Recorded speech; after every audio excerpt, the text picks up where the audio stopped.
오늘은 로마서 8장을 열어 주셔서 지난번에 이어서 로마서 8장 9절 말씀부터 14절까지 같이 한번 교독으로 읽도록 하겠습니다.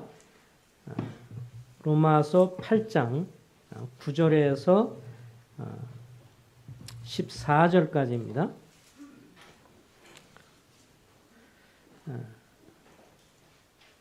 형제님들이 먼저 읽고 자매님들이 읽고 서로 교독합니다. 자, 시작. 만일 너희 속에 하나님의 영이 거하시면 너희가 육신에 있지 아니하고 영에 있나니 누구든지 그리스도의 영이 없으면 그리스도의 사람이 아니라.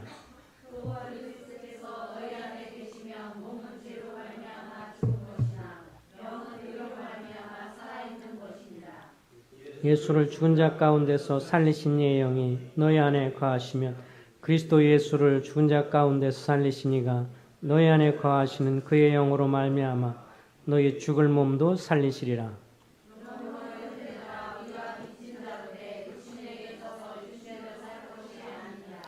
너희가 육신대로 살면 반드시 죽을 것이로되 영으로서 몸의 행실을 죽으면 살리니.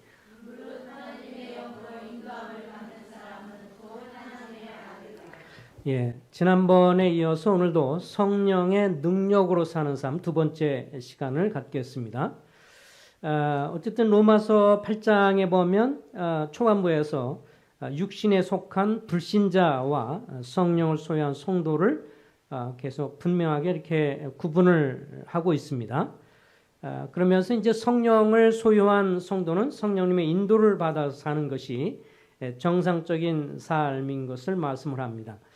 그렇지만 이제 성령을 소유했어도 성령을 소유해서 우리가 옛사람은 그리스도와 함께 죽고 새 사람이 되었지만 그리고 성령이 우리 안에 들어와서 우리를 도우시고 곁에서 인도하시는 분이지만 그럼에도 불구하고 우리가 성령을 따라 살기보다 때로 육신을 따라 삶으로 주님 앞에 낭비된 인생을 살 수 있다고 하는 것도 우리는 잘 알고 있습니다. 성령을 따라 사는 삶, 성령의 능력으로 사는 삶을 생각할 때 먼저 성령님에 대해서 다시 한번 좀 이렇게 주의를 환기시키고 싶은데요. 성령님은 인격을 가지신 하나님이시다라고 하는 것입니다. 분명하죠. 우리가 이 제자훈련반에서 이제 기초 성장 부분에 가면서 성령에 대해서 배우게 되는 거지만 잠깐 다시 한번 복습을 하면 인격이라는 것은 지성과 그다음에 그 의지와 그리고 감정을 얘기하는 것이죠. 먼저 성령 지성을 가지신 분입니다.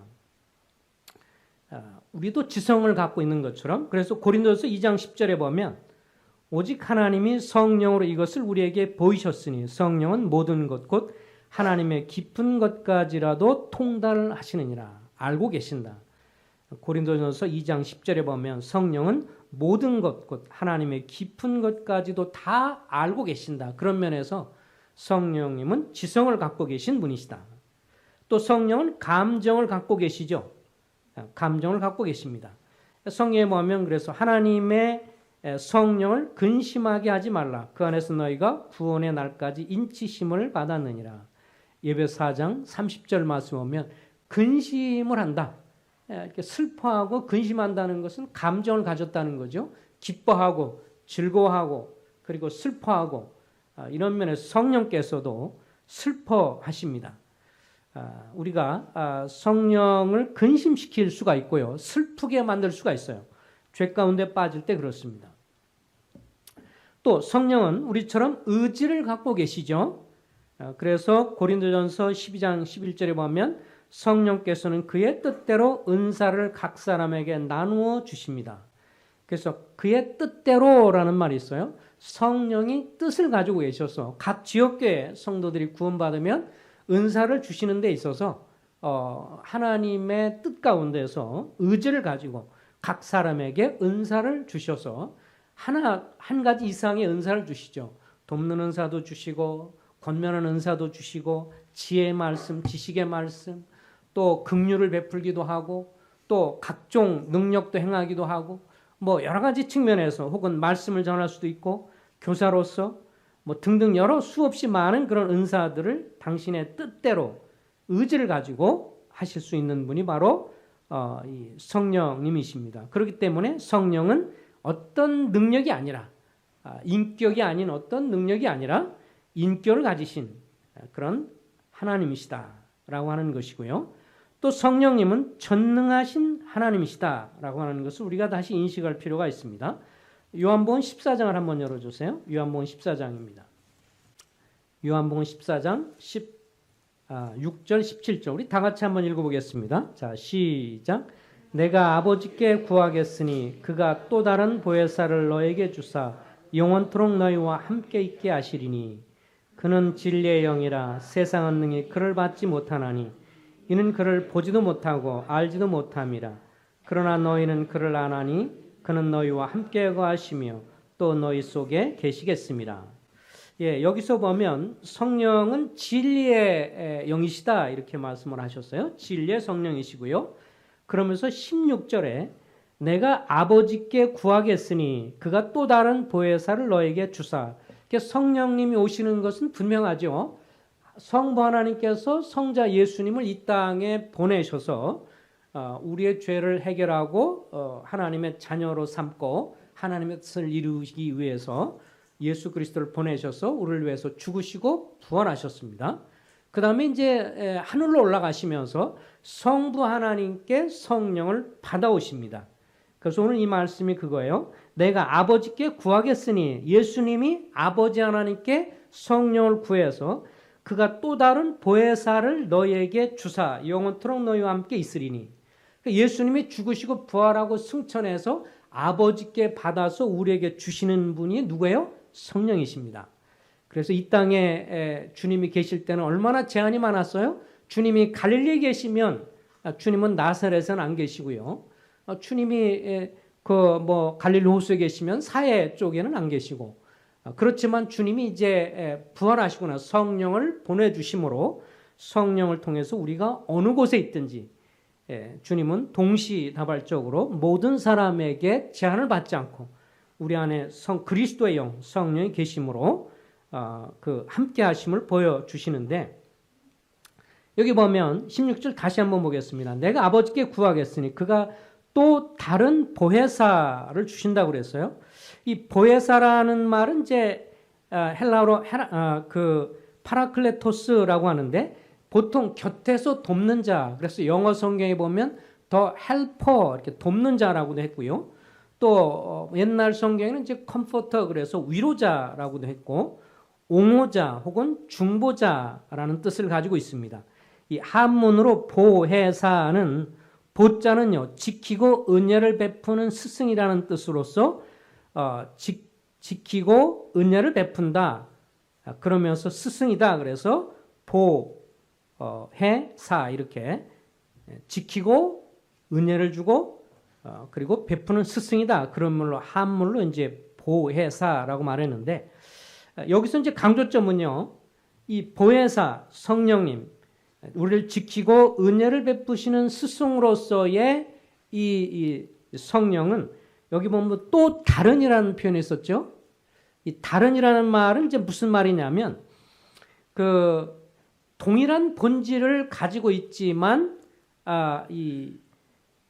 동일한 본질을 가지고 있어요. 그렇지만 다른 분이라는 뜻입니다. 그러니까 또 다른 보혜사를 주시리니 할 때 다른이라는 말은 예수 그리스도 전능하시고 전지하시고 그래서 완전하신 예수 그리스도와 동일한 그런 본질을 갖고 계신 하나님이시지만 다른 형태로서 계시는 분이시다. 이런 뜻이 또 다른이랍니다. 다른이라는 것은 본질은 같아요. 그렇지만 다른 모습을 갖고 계시는 분이죠.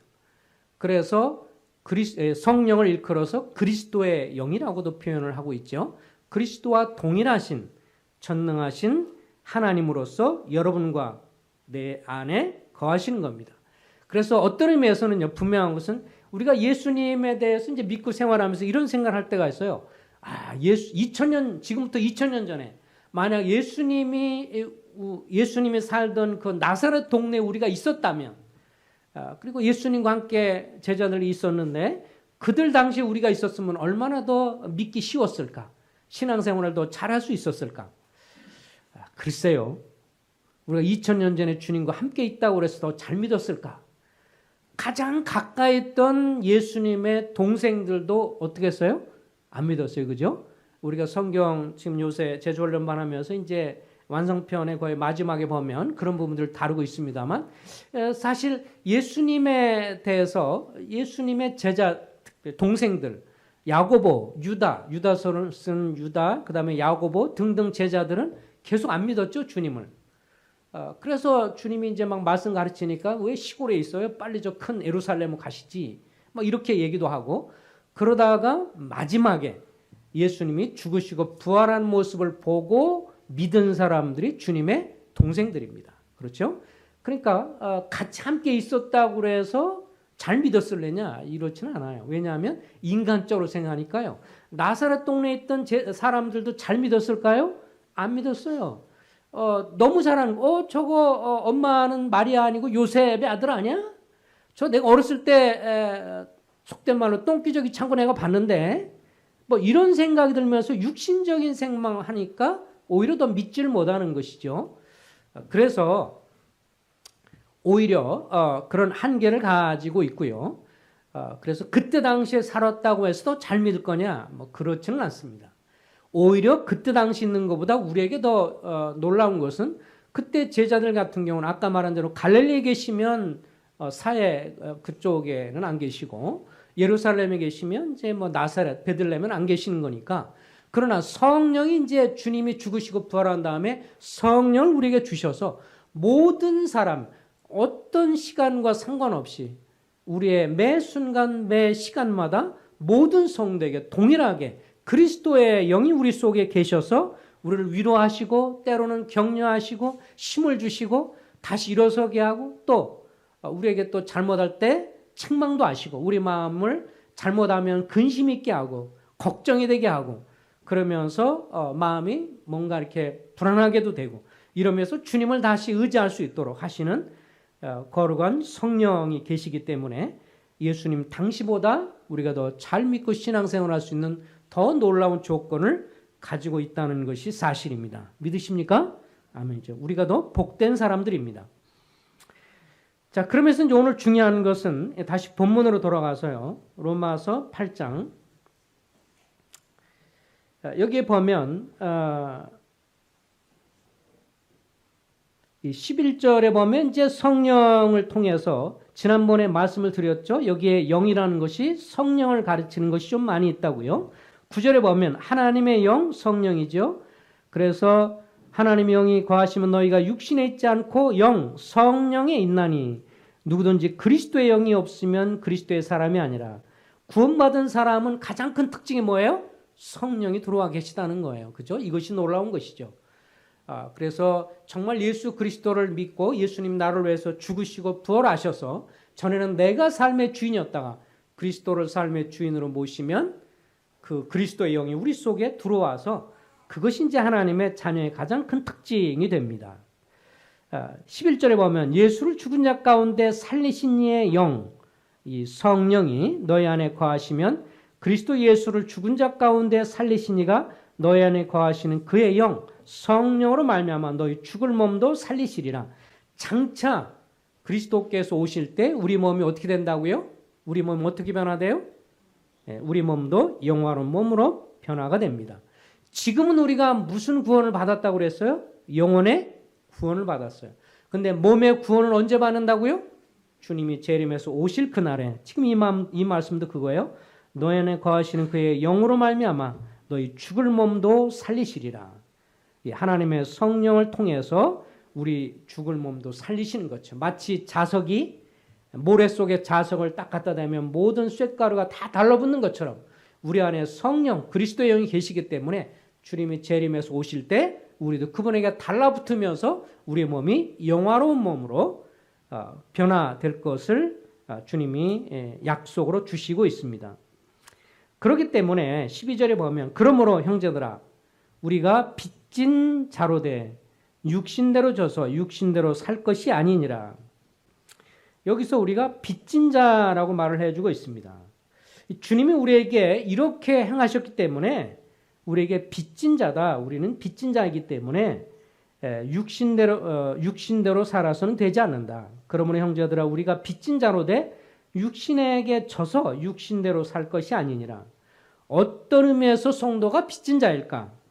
첫 번째는 우리가 잘 아시는 대로 예수 그리스도를 보내서 사단과 죄의 종이었던 여러분과 나를 그리스도를 통해서 이 주님께서 우리를 위한 희생제물이 되셨기 때문에 우리가 빚진 자입니다.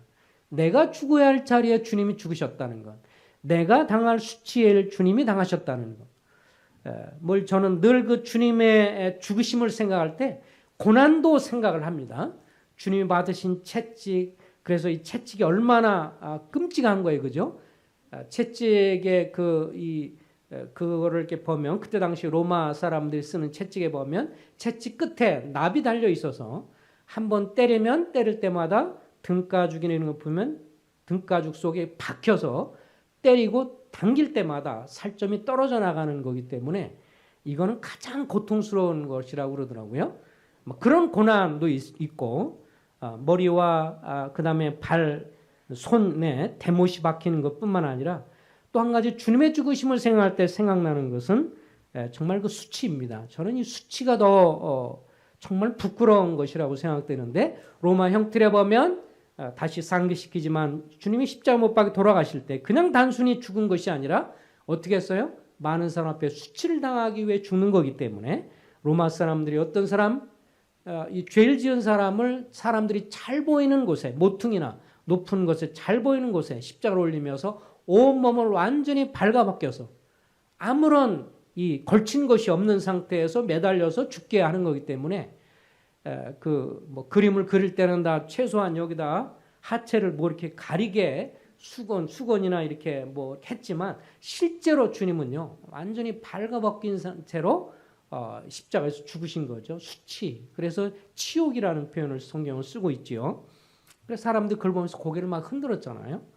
그러니까 주님이 이렇게 우리를 위해서 죄가 그만큼 끔찍하고 우리가 지은 죄가 그렇게 끔찍하기 때문에 그런 수치와 모욕을 당하셨기 때문에 우리가 빚진 자입니다. 뿐만 아니라 두 번째는 그리스도와 연합해서 죄의 형벌과 죄의 권세로부터 우리를 이 죄의 형벌에 대해서 죽고 그리고 죄의 권세에 대해서 죽게 하셨기 때문에 우리는 빚진 자입니다. 우리는 옛날에 죄의 노예였고 죄를 짓지 않을 수가 없었다. 그래서 구원받지 않은 사람이 의를 행하는 것은 정말 이거는 천지가 개벽할 일이고 그 사람은 대단한 사람입니다. 일반적으로는 죄의 노예로서 죄를 짓다가 그러나 그리스도인들은 예수 그리스도를 믿음으로 인해서 계속 반복하지만 그리스도와 함께 연합해서 옛사람은 죽고 누가 됐어요? 새 사람이 되었어요. 그죠? 옛사람은 그리스도와 함께 십자가 못 박혀 죽고 이제 주님을 기뻐하고 즐거워하는 새 사람이 되었어요. 그러나 우리 속에 아직 뭐가 남아있어요? 죄성 또 육신이 남아 있습니다. 그렇기 때문에 이제는 죄를 지을 수도 있고 죄를 안 지을 수도 있다. 구원받기 전에 우리는 죄의 노예이기 때문에 죄를 짓는 것이 당연하고 죄 아래에서 노예로 살았으니까 죄를 안 지을 수가 없지만 이제 구원받은 사람은 예수 그리스도와 함께 십자가에 못 박혀서 주님과 죽고 장사지고 부활돼서 죄의 형벌로부터 자유하고 죽은 자이고 죄의 권세로부터도 죽은 자입니다. 그러나 죄의 존재로부터 죽은 것은 아니죠. 그렇죠? 여러분과 나는 아직도 죄 속에 있기 때문에 죄의 존재로부터 자유는 아니에요. 그러나 죄가 능력이 있어요? 없어요? 우리에게 죄의 능력은 없습니다. 원론적으로는 그래요. 근데 사단은 우리한테 뭐라고 말해요? 아직도 능력이 있다고 말을 하죠. 독립운동 했어도, 그죠? 독립해서 이렇게 우리가 완전히 마치 북군이 미국에서 전쟁에서 이 노예를 해방시키는 링컨을 중심으로 하고 하는 건 북군이 승리했어도 남군 중에서 아직도 포악한 농장주들은 계속해서 자기의 그 노예들을 풀어주지 않고 계속해서 핍박을 하고 계속 일을 시키고 그럴 수는 있어요. 그러나 본인이 그것을 알면 이미 내가 해방된 것을 알고 이제 독립 이제 노예 해방 선언이 있었다는 걸 알고 권리를 주장하며 더 이상 이 남부의 포악한 주인도 더 이상 주장할 수 없는 거거든요. 근데 우리 마음속에는 아직도 계속 이 육신이 그리고 사단이 우리가 죄의 권세가 있고 나는 어쩔 수 없어. 나는 죄를 지을 수밖에 없어. 이렇게 어리석게 만드는 자가 있는 것을 보게 됩니다.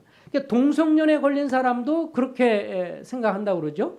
동성연애 걸린 사람도 나는 어쩔 수 없어. 나는 이성을 사랑하고 싶은데 이성한테는 안 끌리고 동성한테는 끌려. 나는 어쩔 수 없어. 그렇게 생겨 먹었어. 그런 사람한테 복음을 들려주고 하나님의 말씀을 통해서 죄인인 것을 깨닫게 하고 회개하고 그리스도를 믿게 하고 난 다음에 선언하고 가르쳐줍니다. 너는 동성에 끌리는 게 아니라 이성에게 끌릴 수 있고 하나님이 남녀를 짝지어서 그렇게 할 수 있는 거야. 그것을 믿음으로 주장하고 나가면 될 수 있어 라고 기도하고 나가면 나중에 바뀌는 거예요. 전에는 동성에 전혀 거기에만 빠지고 이성에 호감이 없던 사람이 변화되면서 그렇구나. 진리를 알게 되고 하나님의 성령 능력을 통해서 이제 이성한테 관심을 끊게 되면서 거기에 나올 수가 있는 것이죠. 여기에 보이지 않는 악의 세력들이 사람들을 끄집어내고 그를 붙들어서 나오지 못하게 그렇게 붙드는 것이 있습니다. 어떤 사람은 또 수도 없이 오랫동안 술의 노예가 돼서 어쩔 줄 없고 그런 사람도 그리스도를 믿고 나서 그가 주님 앞에 나오고 고백하고 죄를 자백하고 그리스도를 믿음에 주장할 때 거기서부터 죄의 능력은 사라지기 때문에 거기서부터 나오게 되는 것을 보게 됩니다. 신분을 알고 주장하면 주님이 그게 역사하시는 것을 보게 됩니다. 그리고 세 번째로 우리가 빚진 자 이유는 그리스도와 연합해서 율법에 대해서 죽음으로 율법의 통치에서 해방되었다라고 로마서 7장에서 말해주고 있고 그래서 우리는 은혜 안에 사는 자가 됐기 때문에 우리는 더 이상 육신대로 져서 살 것이 아니라 빚진 자로서 이제 몸의 행실을 죽이고 성령을 따라 살아야 할 것을 말씀해 줍니다. 13절 다시 보세요. 13절입니다. 다 같이 한번 읽겠습니다. 시작. 너희가 육신대로 살면 반드시 죽을 것이로되 영으로서 몸의 행실을 죽으면 살린. 오늘 이 설계하는데 가장 핵심되는 본문이 이 구절입니다. 너희가 육신대로 살면 육신이 뭐라고요? 우리 속에 있는 죄성, 육신. 이것은 내 인격, 새 사람의 인격이라고 아니라고요. 인격은 아니에요. 그죠? 내 속에 거하는 죄의 세력이지만, 죄성이지만 이것은 참 내 인격은 아니에요. 그래서 계속해서 강조하고 말씀드리지만 기도하려고 하는데 갑자기 불끈불끈 안 좋은 생각과 또 미운 생각과 이렇게 들어오는 것은 내 인격이 아니라 내 속에 거하는 죄성 때문에 그렇다고 하는 것이죠. 그래서 너희가 그 육신대로 살면 반드시 죽을 것이로되 영으로서 여기서 영은 뭐예요? 성령입니다. 성령. 성령으로서 몸의 행실을 죽이면 살리니 무릇 하나님의 영으로 인도함을 받는 사람은 곧 하나님의 아들이라. 이 13절이 굉장히 중요한 말씀입니다. 이 성령을 따라 사는 데 있어서 13절 너희가 육신대로 살면 반드시 뭐 한다고요? 죽을 것이로되 성령으로서 몸의 행실을 죽으면 살리니. 그리스도를 닮아가고 주님을 닮아가는 삶에 있어서 이 13절 9절이 굉장히 중요한 것을 강조해 줍니다. 첫 번째로 강조하는 게 뭐예요? 육신대로 살면 반드시 죽을 것이로되. 여기서 죽는다는 말씀의 의미가 뭘까? 여기서 죽는다는 먼저 몸의 행실을 한번 살펴보겠습니다. 몸의 행실. 너희가 육신대로 살면 반드시 죽일 것이로되 영으로서 성령으로서 몸의 행실을 죽이면 살리니. 여기서 몸의 행실에 대해서 영국의 유명한 설교자 존 스타트라는 사람은 이렇게 주석을 했어요. 몸의 행실은 우리가 보는 눈, 귀, 입, 손, 발을 사용해서 하나님과 다른 사람을 섬기지 않고 자기 자신만을 섬기는 모든 행위다. 이렇게 말을 했어요. 다시 한번 말씀드릴게요. 우리의 눈, 귀, 손, 발을 사용해서 하나님과 다른 사람을 섬기기보다 자기 자신만을 섬기려고 하는 모든 행위, 이것이 바로 몸의 행실이다. 상당히 일리 있는 지적이라고 생각이 됩니다. 그래서 이 몸의 행실을 죽이면 살리니라고 말을 했습니다.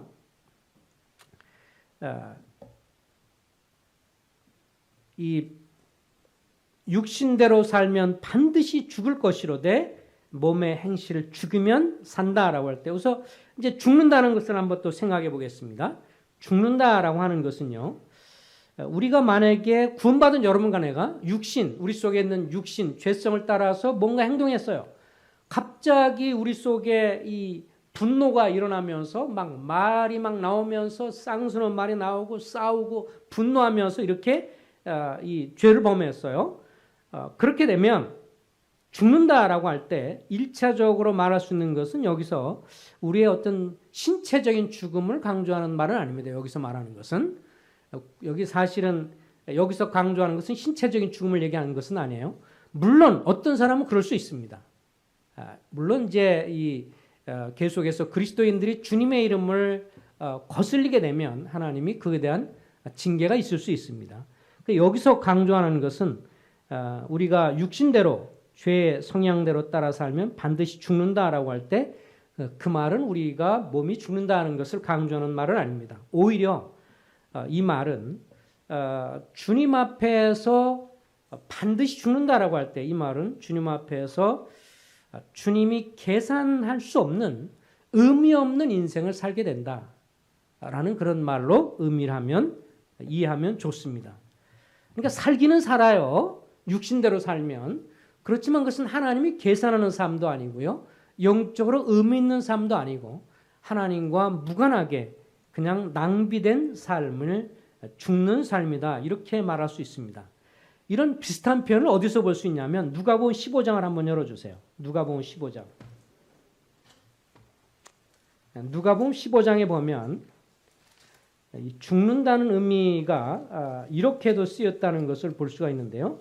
누가복음 15장 탕자 비유를 우리가 잘 알고 있습니다.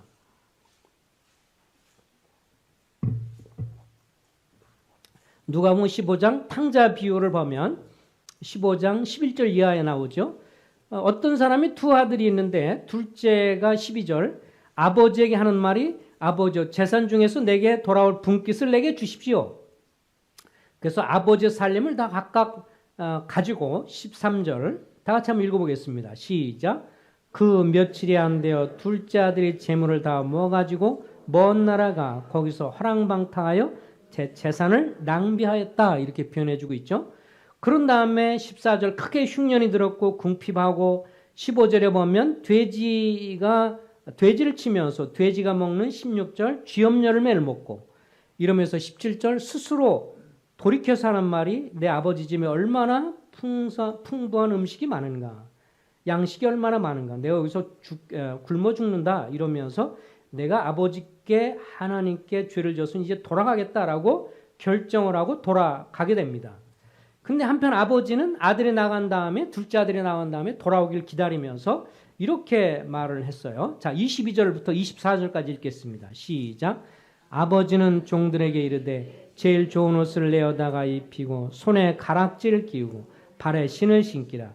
그리고 살찐 송아지를 끌어다가 잡으라. 우리가 먹고 즐기자. 이 내 아들은 죽었다가 다시 살아났으며 내가 잃었다가 다시 얻었노라 하니 그들이 즐거워하더라. 여기 보면 아들이 이제 이 아버지 품을 떠나서 자기가 원하는 대로 살고 자기가 아버지로부터 독립을 해서 아버지의 권위를 떠나서 자기가 독립하고 자기가 원하는 대로 살면서 허랑방탕해서 모든 돈을 다 어떻게 했다고 그랬어요? 낭비하고 다 날려버렸어요. 친구가 이 사람 세상에서는 그렇잖아요. 돈이 있으면 친구들이 붙는데 돈이 다 떨어지니까 어떻게 해요? 돈이 다 떨어지니까 이제 친구들도 다 떠나버리게 됐어요. 그래서 이렇게 낭비된 인생을 살아가고 그러면서 돼지처럼 돼지가 먹는 쥐염려를 먹으면서 이렇게 살아가면서 나중에 이제 아버지께로 가야 되겠다라고 결정해서 아버지께 가니까 24절 아버지가 이런 표현을 쓰죠. 이 내 아들은 뭐라고 그래요? 죽었다가 다시 살아났으며 내가 잃었다가 다시 얻었다 이렇게 표현을 썼는데 여기 죽었다는 말이 실제 아들이 죽었어요? 안 죽었어요? 살아있어요. 먼 나라 가서 낭비하고 허랑방탕하면서 시간을 다 낭비하고 그랬어요. 그래서 여기서 로마서 아까 여기 본문에 나와 있는 것처럼 8장 13절에서 너희가 육신대로 살면 반드시 죽을 것이로되, 여기서 죽는다는 말은 이 탕자처럼 아버지 하나님의 권위를 부인하고 독립해서 자기 육신대로 막 살아가면 무슨 삶이 돼요? 낭비된 인생이에요. 여기서 계속 강조점은 낭비예요. 하나님 앞에 계산도 되지 않으면서 낭비된 인생을 살 수 있다. 그러니까 우리가요, 육신대로 살면 오늘날도 성령의 소욕을 따라 살기보다 육신의 욕구대로 되는 대로 까짓거 하나님과 상관없이 이렇게 살게 되면 그것은 뭐예요? 죽음의 삶이다. 그게 죽음의 삶이라는 것은 주님 앞에 계산되지 않는 삶이다. 마치 만약 컴퓨터가 있어서 우리의 삶을 기록한다 그러면 기록할 내용이 없어요. 우리가 뭐 선을 행하고 주님을 섬기고 다른 성도를 사랑하고 섬기고 물질로나 복음 전하거나 여러 가지 면에서 기도하면서 섬기는 것이 있다면 주님이 그것을 다 잊지 않고 주님이 기록하시는데, 낭비된 인생을 사는 거예요. 육신을 따라 살아요. 성령께서 내 안에 인도하심이 있고 주관함이 있는데 그것을 무시해버려요. 그리고 이 아들도 그런 거지만 아버지 품을 떠난 사람이 이제 특징이 뭐냐면 아버지를 잊어버려요. 하나님에 대해서 우리가 잊어버립니다. 우리가 뭔가 죄를 지을 때 가장 큰 특징이 뭐냐면 하나님의 존재를 잊어버려요. 하나님에 대해서 생각을 아예 안 해요. 그러고 내가 살면 그때는 뭐예요? 낭비된 인생을 사는 것이죠. 마치 컴퓨터에 우리 기록을 해야 되는데 시간은 1년, 2년 지났는데 아무것도 쓸 게 없어. 그냥 점만, 커서만 딱딱딱딱 지나고 1년, 2년, 3년 이렇게 지날 수 있어요. 그러니까 낭비된 인생 사는 거예요. 주님이 너희가 육신대로 살면 반드시 죽을 것이로되, 반드시 그렇게 됩니다. 그래서 구원받았지만 오랜 세월 동안 살아가면서 주님과 상관없이, 아버지 하나님과 상관없이 아버지를 떠나서 아버지를 잊어버리고 하나님을 잊어버리고 내 마음대로 육신대로 살면 반드시 죽을 것이다. 주님 앞에 낭비된 인생, 기록되지 않는 인생이고 그리고 의미 없는 인생이고 그냥 낭비된 세월이라 그와 마찬가지인 것을 말씀을 해주고 있습니다. 갈라디아서를 한번 빼주세요. 갈라디아서 5장에 보시면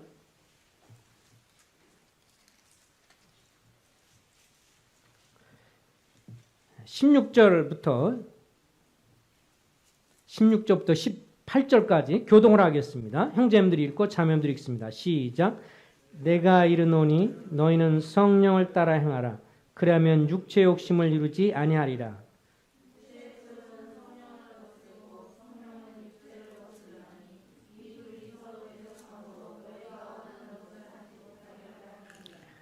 너희가 만일 성령의 인도하시는 바가 되면 율법 아래 있지 아니하리라. 여기 보면 성령의 인도하심과 육체의 소욕 간에 싸움이 있다고 말씀해 주고 있어요. 그죠? 여러분과 나의 현재 상황입니다.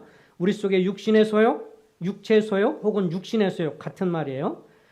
이 육체 혹은 육신의 소욕은 계속 성령의 뜻을 거스립니다. 우리 속에 있으면서 계속 거스리고 서로 대적을 하게 되죠.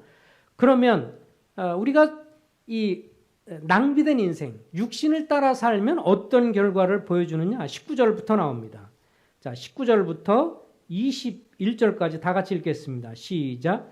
육체의 일은 분명하니 곧 음행과 더러운 것과 호색과 우상숭배, 주술과 원수 맺는 것과 분쟁과 시기와 분냉과 당짓는 것과 분열함과 이단, 투기와 술취함과 방탕함, 또한 그와 같은 것들이라. 전에 너에게 경계한 것이 경계하노니 이런 일을 하는 자들은 하나님의 나라에서 유업으로 받지 못하리라. 육신대로 살면 육신의 욕구대로 살면 분명한 것은 음행, 더러운 것, 호생, 이 도덕적인 타락이 와요. 구원받은 성도도 그렇습니다. 그 다음에 20절에 보면 우상숭배, 주술 이러면서 점집 찾아가고 이런 것들을 자꾸 이렇게 접하게 되고요. 궁금해서 주님을 의뢰하기보다 점집 찾아가지고 운이 좋은 애만에 오늘날 교회 다닌다는 사람도 이런 사람들이 얼마나 많은지 몰라. 정말 주님 앞에 부끄러운 일이죠. 주님을 의뢰하기보다 가서 점집이나 무슨 관상이나 보고 이 우상숭배, 주술 이게 정말 부끄러운 것입니다. 원수 맺는 것, 그 다음에 분쟁, 시기, 분냄, 당짓는 것, 분열 이건 이제 성도 간의 이간질로 인해서 육신적인 모습이 나타나면 이 다툼이 나오고 시기가 나오고 싸움이 나오고 이런 것들이 육신대로 살 때 나오는 결과들입니다. 21절에 보면 투기, 술 취함, 방탕 또 그와 같은 것들이라. 이런 사람들은 하나님 나라에서 유업으로 받지 못하는 것이다. 다른 곳에 보면 예배소 같은 데 보면 같은 내용을 하나님 나라에서 유업을 얻지 못한다. 하나님 나라에 들어가지 못한다는 게 아니라 하나님 나라에 들어가서 유업을 얻을 것은 없다. 그 나라에서 주님이 주시는 영광에 동참할 것은 없다. 그럼 역으로 우리가 육신의 소욕을 따라 살지 않고 성령의 소욕으로 우리 속에 있는 육신의 소욕을 죽이면, 그것을 무시하면, 자, 22절부터 무슨 열매가 맺어요? 22절부터 읽겠습니다. 22절, 23절 시작. 오직 성령의 열매는 사랑과 희락과 화평과 오래 참음과 자비와 양선과 충성과 온유와 절제니 이 같은 것을 금지할 법이 없는. 하나님 앞에서 살아서 의미 있고 주님 앞에 기록되는, 낭비되지 않고 의미 있는 삶, 하나님이 계산하는 삶, 이런 삶을 뭐예요? 성령을 따라 사는 것입니다.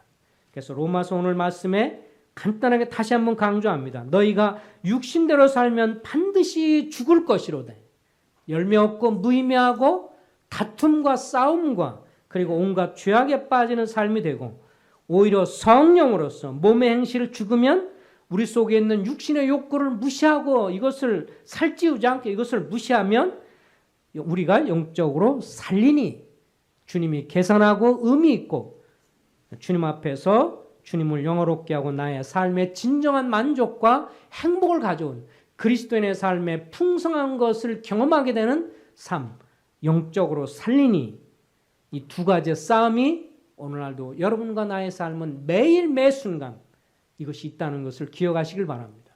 우린 둘 중 하나 선택을 해야 합니다. 육신을 따라 삶으로 아까 말한 것처럼 도덕적으로 여러 가지 면에서 다툼과 문제를 일으키는 그런 삶을 살든지, 아니면 그런 속에 일어나는 육신의 욕구를 거절하고 그것을 무시하고 실직시키고 살을 찌우지 말고 그것을 무시함으로 오히려 성령을 따라 삶으로 내 속에서 주님이 주시는 사랑, 희락, 기쁨, 그리고 성도들 간의 화평, 그리고 여기 말씀에 나오는 것처럼 사랑, 희락, 화평, 인내, 자비, 양선, 착한 것, 그 다음에 충성, 온유, 절제, 이런 열매를 맺음으로 내 삶도 풍성하고 다른 사람 관계도 풍성한 것을 할 것인지, 둘 중에 하나 우리가 무엇을 할 것인지 우리는 매 순간 결단해야 합니다. 에덴 동산에서 아담과 이브는 사단의 말을 들을 것인지 아니면 하나님의 말씀을 들을지 결정해야 되는 것처럼 오늘날 여러분과 나도 오늘도 동일하게 우리는 그러한 것을 선택해야 합니다. 둘 중에서 어리석게 육신을 선택함으로 인해서 낭비되고 죽는 것 같은 삶이 아니라 오늘이라도 이 순간이라도 더 이상 낭비하는 삶이 아니라 이제부터는 단 하루를 살더라도 주님을 기뻐하고 말씀을 읽으면서 성도와 사랑하는 이런 삶을 이제라도 하겠다. 성도를 사랑하거나 교제하거나 예배하거나 되면 어느 곳에 가서 그걸 열심으로 하려고 하는, 낭비된 삶을 더 이상 안 살려고 하는 그런 삶이 주님 앞에 그 사랑에 보답하는 마음인데, 우리가 그런 마음으로 지난 세월 우리가 낭비된 삶을 살았다면 거기서 족하고 이제부터는 내가 그러지 않으리라. 그런 삶을 좋은 선한 결단하시는 여러분이 되길 소망합니다. 기도하겠습니다. 아버지 하나님, 우리가 탕자처럼 아버지 품을 떠나서 아버지의 지도력을 무시하고 아버지를 잃어버리고 그러므로 허랑방탕해서 낭비된 인생, 불행한 인생, 씁쓸한 인생을 살 수밖에 없는 자입니다. 그러나 우리가 성령을 따라 살 때 아버지 하나님 우리를 보고 죽었다가 살아난 자라고 말씀하시며 한순간순간 성령을 따라 삶으로, 그리고 육신의 욕구를 무시하고 육신의 욕구를 거절하고 죽임으로 이제는 성령을 따라 살아서 성령의 열매가 풍성하고 나의 삶도 값지고 풍성하며 또 교회 성도님들 간의 관계도 깊어지고 풍성하며, 그리고 그 주님을 드러내는 우리의 삶, 의미 있는 삶이 그런 삶을 누리도록 허락해 주시고 그런 결단으로 나가는 지혜로운 자가 되게 해 주옵소서. 예수 그리스도의 이름으로 의탁하며 기도했습니다. 아멘.